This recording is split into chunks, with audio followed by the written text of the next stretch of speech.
أعوذ بالله من الشيطان الرجيم. بسم الله الرحمن الرحيم. الحمد لله رب العالمين الرحمن الرحيم مالك يوم الدين إياك نعبد وإياك نستعين اهدنا الصراط المستقيم صراط الذين أنعمت عليهم غير المغضوب عليهم ولا الضالين آمين. چې کله انسان اعوذ بالله من الشیطان الرجیم وای او د الله پاک په پناه کې داخل شي د شیطان د شر دغه د وسوسونه د شیطان د شر او د وسوسونه الله پاک حفاظت وکي او بیا د بسم الله الرحمن الرحیم وای د الله پاک پر رحمت کې داخل شي دغه په کارونو کې د الله پاک مدد وي د الله پاک د طرف نه رحمت او برکت نازلېږي. د قرآن پاک په شروع کې او د قرآن پاک د هر سورت په شروع کې بسم الله الرحمن الرحیم ویل پکار دي او بلکې په هر یو کار کې چې انسان کوي او جایز او حلال کار وي په هغې کې بسم الله الرحمن الرحیم ویل د الله پاک نه مدد غوښتل چې هغه کار الله پاک مکمل کړي په هغې کې برکتونه پیدا شي. که د الله پاک نوم پکې وانغستی شي حدیث شریف کې راځي چې په هغه کار کې بې برکتي او نقصان وي. بسم الله الرحمن الرحیم په هر موقع کې ویل پکار په هر ناسته پاسته په هر کار کې ویل پکار دي. معنا دا د بسم الله الرحمن الرحیم شروع کوم په نوم د الله تعالی چې ډېر مهربانه او انتهایی رحم والا دی. الحمدلله رب العالمین ټول صفتونه خاص الله لره دي چې رب العالمین چې پالون کې د ټولو مخلوقاتو دی. الرحمن الرحیم چې ډېر مهربانه او انتهایی رحم والا دی.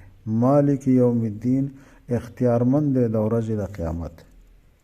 ایاک نعبد و ایاک نستعین خاص تا بندگی کوو و ایاک نستعین او خاص تا نه مدد غواړو. اهدنا الصراط المستقیم کلک کې مونږ په لاره نیغه باندې صراط الذین انعمت علیهم لار د هغه کسانو چې نعمت کړی دی تا په هغوی باندې غیر المغضوب علیهم ولا الضالین نه دي هغه کسان چې غضب کړی شوی دی په هغو باندې ولا الضالین او نه ګمراه دي نه بېلارې دي. نو حدیث شریف کې راځي چې سورة فاتحه چې دا 7 آیاتونه دي. حدیث قدسی دی الله پاک فرمایي قسمت الصلاة بیني و بین عبدی نصفین چې دا زما د بنده په منځ کې نیمه نیمه ده. نیمه چې دی نو په هغې کې زما د توحید بیان دی زما صفتونه دي پکې او په نیمه کې بنده چې دی د الله پاک نه خپل لوی حاجت هدایت غواړي. الله پاک وایي چې ولعبدی ما سأل چې کم د بنده دپاره پکې کومه حصه ده بنده چې څه غواړي مدد د الله پاک نه غواړي الله پاک وایي چې هغه خو به درته میلاو شي. او بنده چې دی نو په دې کې د الله پاک د توحید اقرار کوي د هغه د بندګۍ اقرار کوي چې هغه ته به عاجزي کوم د هغه فرمانبرداري به کوم د الله پاک حکم به منم. ډېر جامع صورت دی دیو جن دې ته ویلی کېږي چې دا د ټول قرآن پاک خلاصه په دې کې موجوده ده چې انسان د الله پاک د توحید هم اقرار کوي د الله پاک عبادت او بندگی او اطاعت هم کوي او د الله پاک نه خپل حاجتونه غواړي الله تبارک وتعالی بیا دغه مدد کوي. نو اولنی 3 آیاتونو کې د الله د توحید بیان دی چې کله انسان وی الحمدلله رب العالمین الله پاک وی حمدنی عبدی زما بنده خو زما صفت ما تعریف وکړو او دا ویل چې ټول صفتونو مستحق خو صرف الله پاک دی. د خدای توب صفت کارسازی صفت په غیب باندې د پویدلو د تمام حاجتونو پوره کولو دا صفتونه دا صرف په الله پاک کې موجود دي. د الله پاک نه علاوه په بل چا کې دا صفتونه نشته. دیو جن ترجمه کې مونږ وی ټول صفتونه خاص الله لري. لله دا لام د تخصیص لپاره دی. معنا دا ده چې دا کمال صفتونه د خدای توب د الوهیت صفتونه د الله پاک نه علاوه په بل چا کې نشته. که د مخلوقاتو څه صفت وي هغه هم الله پاک پیدا کړي دي په هغو کې هغه صفتونه الله پاک پیدا کړي دي. لکه څوک چې دی نو هغه د یو تعمیر چې دی نو صفت وکړي نو دا داسې ده چې اچا جوړ کړی وي هغه پې خوشحالېږي، هغه وایي دا زما صفت وکړو چې دا ډېر ښکلی مکان دی.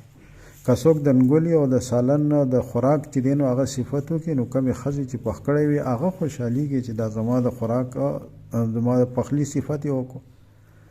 نو ګویا کې هغه دا ګڼي چې دا زما صفت دی. ته خو وایې چې دا سالن ډېر ښکلی ډېر اعلی پخ شوی دی، لیکن خوشحالېږي هغه وایي چې دا زما صفت دی. نو که د مخلوقاتو صفتونه دي هغه هم الله پاک په هغو کې دا صفتونه پیدا کړي دي، داسې عجیب او داسې ښکلي چې دی نو هغه دا مخلوقات، اسمانونه، ځمکې، ځنګلونه، دریابونه، ونې، بوټي، دا ټول الله تبارک وتعالی پیدا کړي دي. الله پاک د صفتونو لایق دی.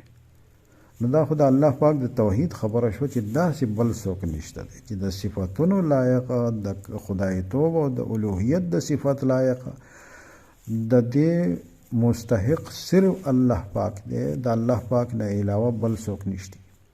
دې ته د الله پاک توحید وایي. او دې کې چې دی نو هغه ګویا کې ټولو څومره د شرک دی د هغې چې دی نو تردید وشو. بیا د هغې عقلي دلایل بیانېږي چې کله بیا بنده دا ووایي الرحمن الرحیم، الله پاک وایي اثنا علی عبدی، زما بنده زما صفت او زما ثنا بیان کړه.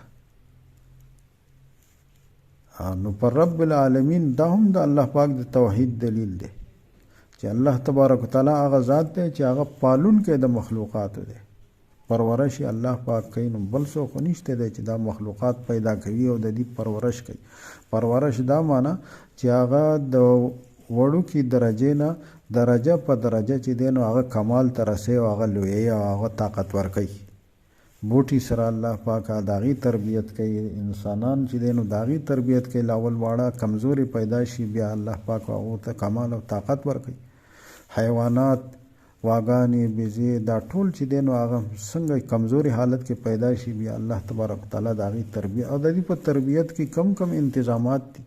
د انسان دا یوه لقمه یوه نوړۍ چې دی خوري په دې کې چې دی نو هغه نوره سپومۍ او څومره چې دی نو هغه مخلوقات د الله تبارک وتعالی هغه استعمالیږي. او بیا چې دی نو هغه الرحمن الرحیم، مهرباني او رحم کولو والا الله پاک دی. الرحمن او الرحیم دواړه د مبالغې صیغه دي. په دواړو کې چې دی نو مبالغه ده، یعنی ډېر او بې انتها رحم والا. په اولنۍ کې چې دی نو هغه ګویا کې د کمیت په اعتبار سره وسعت او کثرت دی چې د الله پاک رحمت دومره وسیع دی چې مسلمانانو له هم ورکوي، کافرانو له هم ورکوي.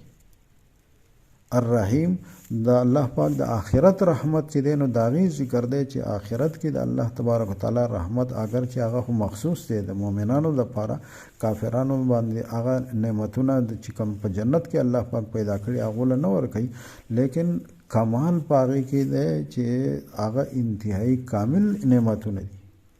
د دنیا د نعمتونو په اعتبار سره هغه ډېر اعلی دي او بهتر دي او د همیشه د پاره دي. د دنیا نعمتونه هغه عارضي او ختمېدو واله دي، هغه بیا نه ختمېدو واله دي.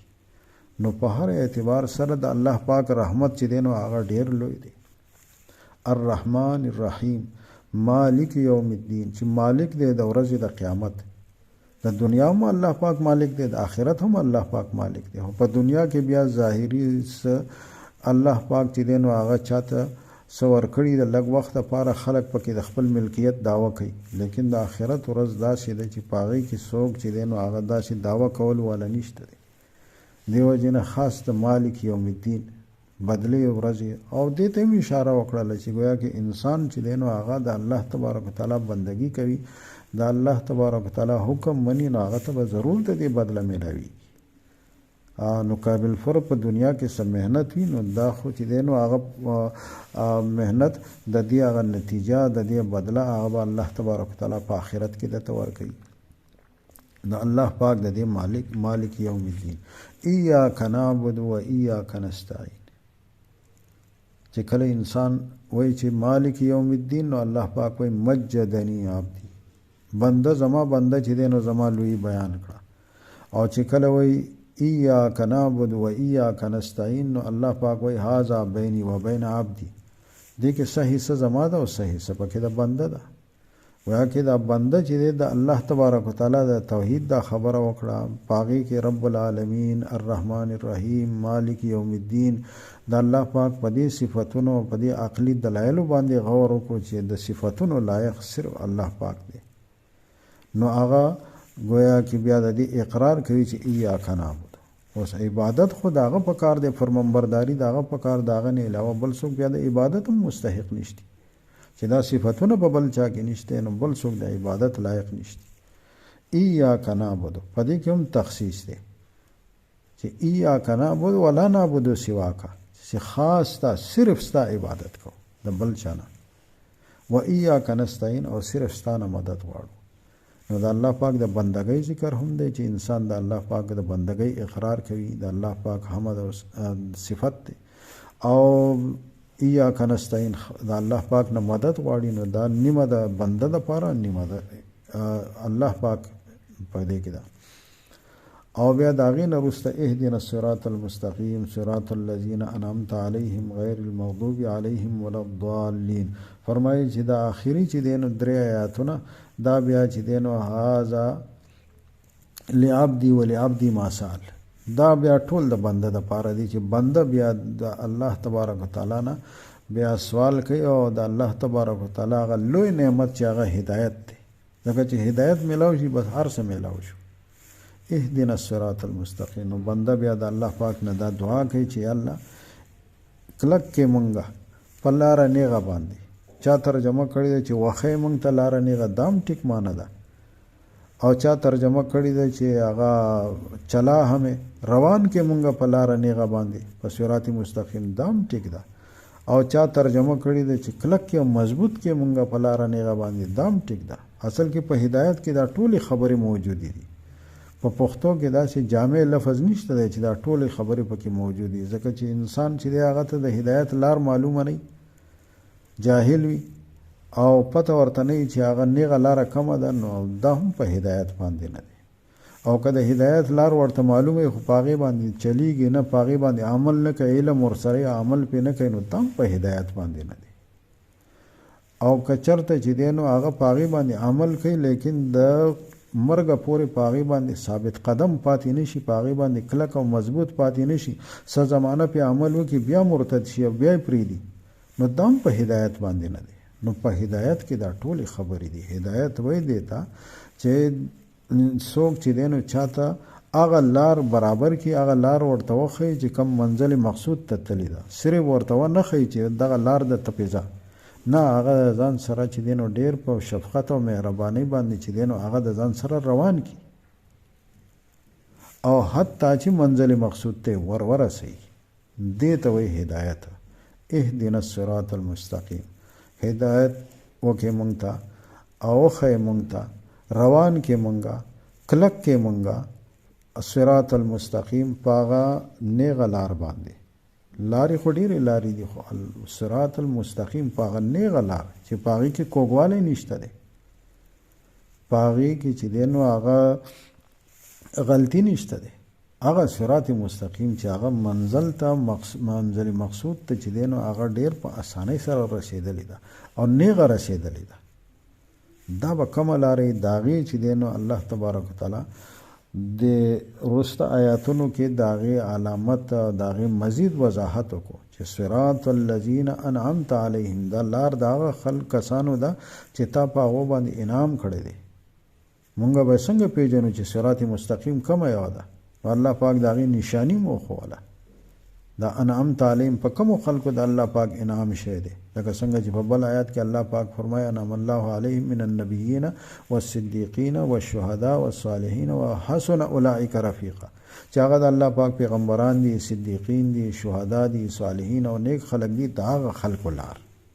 لکه څنګه چې رسول الله صلی الله علیه وسلم فرمایل چې د مخکینو امتونو په شان زما د امت به هم او یا فرقې جوړې شي، نو صحابو تپوس وکړو چې بیا به پکې کامیاب او جنت تتلو والا فرقه به پکې کم وي، نو رسول الله صلی الله علیه وسلم فرمایل ما انا علیه و اصحابي، چې زما او زما د صحابو دا لار.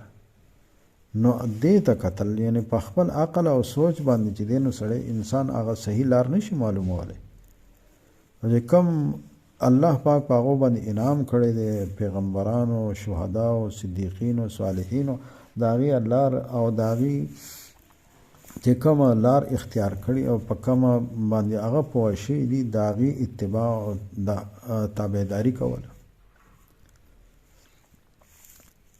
غیر المغضوب علیهم ولا الضالین، چې نه دوی نه هغه کسان چې غضب کړی شوی دی په هغو باندې او نه هغه بېلارې دي. مزید د هغې نشاني بیان کړله چې الله پاک نعمت انعام خو په هغو باندې شوی دی، د هغه خلکو لار ده، د هغه خلکو لار نه ده په هغو باندې چې دی نو نه خو د الله پاک د طرف نه غضب کړی شوی دی او نه ګمراه دي، ضالین او بېلارې دي. یعنی بل طریقو باندې انسان چې دی نو د صراط مستقیم نه هغه اوړي او د هدایت په لار باندې نه وي.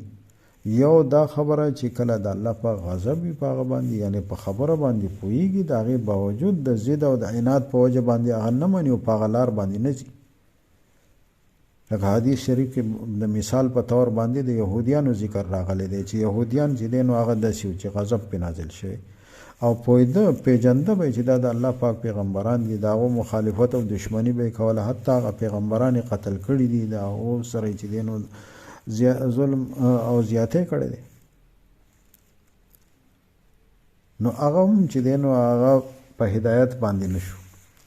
او دویم چې دی نو په طور مثال چې دی نو هغه خلک ضالین چې هغه بېلارې وي چې گویا داسې دشمني خو نه کوي لیکن هغو ته لار نه ده معلومه، هغه د خپل ناپوهۍ په وجه، جهالت په وجه باندې چې دی نو په غلطه لار باندې روان دي. لکه څنګه چې نصارا هغو پیغمبران قتل کړي نه دي بلکې د پیغمبرانو مزید دومره چې دی نو هغه تعظیم کړی دی چې د خدای درجې ته رسولي او د هغو عبادتونه یې کړي دي. شرک یې کوه، حضرت عیسی علیه السلام، د حضرت مریم علیه السلام هغه چې دی نو د خدای درجې ته ورسول چې دا زمونږ چې دی نو خدایان دي یا زمونږ معبودان دي یا زمونږ حاجتونه پوره کول واله دي. نو فرمایلی چې داسې خلک چې د الله پاک په هغو باندې انعام شوی دی او هغې کې افراط تفرید داسې کمې او زیاتې نشته دی چې نه پې د الله پاک غضب کړی شوی دی او نه چې دی نو هغه بېلارې او ګمراه دي. نو دا ډېره لویه دعا ده، جامع دعا ده په دې صورت کې چې دی نو الله تبارک وتعالی چې د دعا کومه طریقه وښوله چې لاول په دې کې چې دی نو د الله پاک صفت بیان شي. انسان چې دعا کوي نو پکار ده چې په دې طریقه باندې دعا کوي چې لاول خو د الله پاک لویي او صفت او حمد بیان کړي چې الحمدلله رب العالمین الرحمن الرحیم. بیا د الله لویي چې یو ځل بیان کړي د هغې نه وروسته بیا چې دی نو هغه دعا، او په دعا کې هم بیا داسې دعا چې هغه یو جامع دعا وي. دا صرف دا نه چې دا هدایت چې دی نو هغه د دین هدایت، دا خو ډېر لوی هدایت دی چې هغه د دین هدایت دی او عبادت دی او د دین نه علاوه دنیا پر نورو کارونو کې هم صراط المستقیم او نیغه لاره د هغې رهبري رهنمایي چې دی نو الله